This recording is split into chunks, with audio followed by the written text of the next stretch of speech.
দেখুন, আমি ব্যক্তিগতভাবে এই মাসালাটা নিয়ে অনেক খুঁজেছি, চেষ্টা করি। শুধু তাই না, বাংলাদেশের পটিয়া, হাটাজারি, কওমি মাদ্রাসার বড় বড় আমার পরিচিত, আমার বন্ধু বান্ধব যারা, তাদের অনেককে বলেছি, আল্লাহর ওয়াস্তে বাংলাদেশে যেভাবে 3 রাকাত বিতির পড়ি, এর পক্ষে একটা দলিল দেখাও। এই শেখরেও বলেছি, আমি ছাত্র, খুঁজেছি, কিন্তু আল্লাহর কসম আমি কোনো দলিল পাই নাই। কেউ আমাকে আজ পর্যন্ত একটা দলিল দেখাতে। তাই বন্ধু, চলে আসছে বাংলাদেশে এমন অনেক জিনিস চলে আসছে। একটা উদাহরণ দেই, শুনেন, একটা উদাহরণ থেকে অনেক কিছু শেখ। শুনেন, 1-2 প্রশ্নের উত্তর থেকে অনেক প্রশ্নের উত্তর হয়ে যায়, এটা তো শিখেছি, সব চলে আসে। শুনেন, একটা উত্তর দেই। বাংলাদেশে অনেক কিছু চালু আছে, অনেক কিছু অনেক দিন থেকে করে আসছি, ছাড়তে পারি না। একটা উদাহরণ দেই। এই তো রমজান মাস মাত্র গেল, ঠিক আছে না? বাংলাদেশে অনেক বড় বড় আলেম, অনেক বড় মাদ্রাসা, কয় রোজার নিয়ত হলো নাওয়াইতু আন আসুমা। তা আমি এক অনুষ্ঠানে বলেছিলাম, আসলে তো গাধা। বিশ্বাস করেন, আমার বিরুদ্ধে কত অভিযোগ, আমার হুজুরের জাফরি সাহেবের কাছে বিচার, উনি গাধা কইল। আমি বললাম, বাজান, আমি আরবির গাধা, উচ্চারণ করতে তো বাংলার গয়াকার হয়ে গেছে আর কি।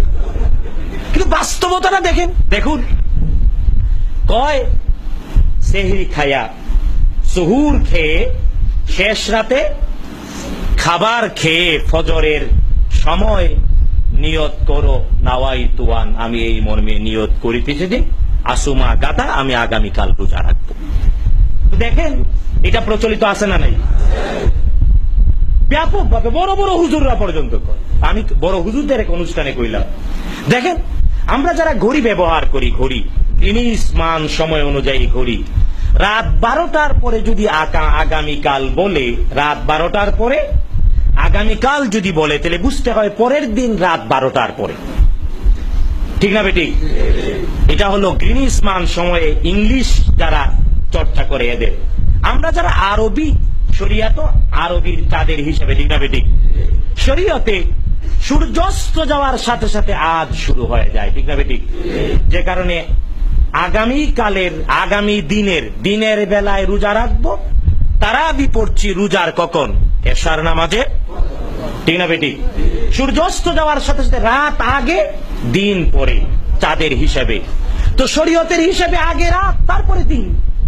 তো রাত ফজরের আগে বলতেছে আগামীকাল আমি এই মর্মে নিয়ত করিতেছি যে আমি আগামীকাল রোজা রাখবো। সে গাদা না, আর কি বলা উচিত?